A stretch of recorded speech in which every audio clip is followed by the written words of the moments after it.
Buffalo's resurgence continued into the first quarter of 2020. I think we can all attest to the momentum and excitement that was felt and seen with numerous landmark projects announced and underway, paired with strong office leasing activity. And then the pandemic hit, and it threw us all into a strange state of pause, causing many offices to reduce capacity, close, and/or shift to remote work. Job losses and the overall shift to remote work has certainly caused many office tenants to reimagine the workplace. The way people work will forever be impacted by this, with the overall effects yet to be known. The office market is not going away, but it will certainly be forced to evolve. The Buffalo overall office vacancy rate rose from 12% in Q4 of 2019 to 13.5% in Q4 of 2020. The U.S. overall vacancy currently sits at 14%, last reported Q3 of 2020 by CBRE. The local office market has incurred a negative net absorption of 280,950 square feet year over year, with the suburban north and east submarkets recording the largest shifts in occupancy. Leasing velocity has slowed, with an increase in dispositions and sublease inventory on the rise. The sublease space overall effects will not be known for some time, and while not accounted for in our overall vacancy data, it is apparent that multiple large subleases have entered the market, impacting availability. Area landlords and developers have experienced many tenants in distress, looking for rent relief, which may continue throughout 2021. This could be offset by the second round of PPP loans. I have to say, thank you to our local commercial developers and landlords who we have seen firsthand being supportive of tenants and really trying to help each other during these difficult times. Employers have certainly faced obstacles and incurred costs to raise physical spaces to a new bar of cleanliness and overall health and safety. Rent concessions and increases in tenant improvements are being seen over rental rate reductions. This is especially true for quality office space. It is expected that lease rates will eventually reflect the slowdown as we enter the recovery period. The open office trend that we have seen grow will be met with the agile space needs and the desire for multiple types of workspaces. Amenities will be at the forefront as employers work to attract workers back to the office. We know that working from home does not work for everyone.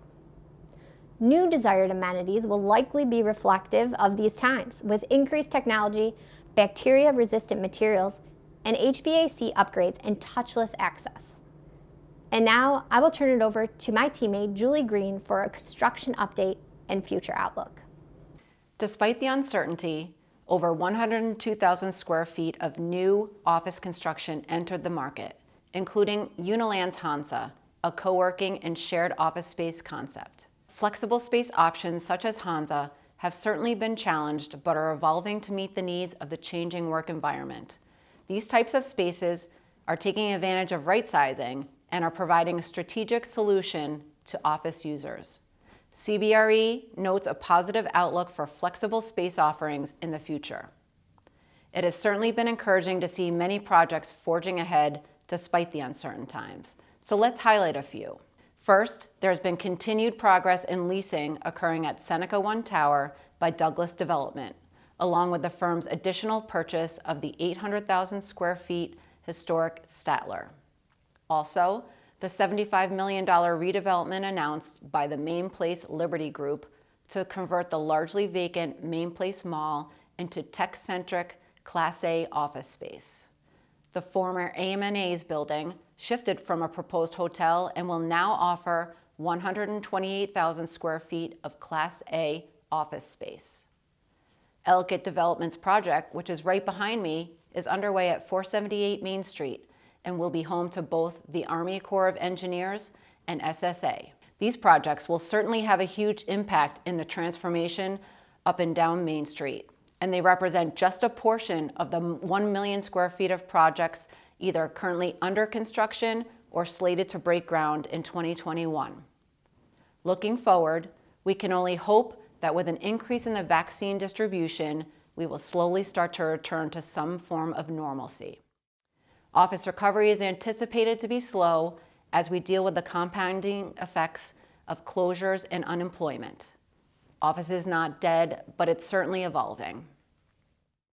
Because Buffalo is a tertiary market with less density, we have the ability to avoid the issues larger cities are experiencing around mass transit and overcrowding.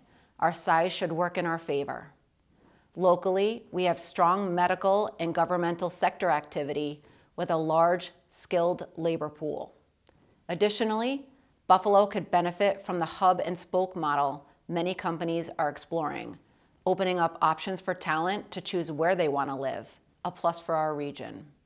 For more information and details on the office market, we invite you to download the full report, which can be found on our website, and please feel free to call with any questions.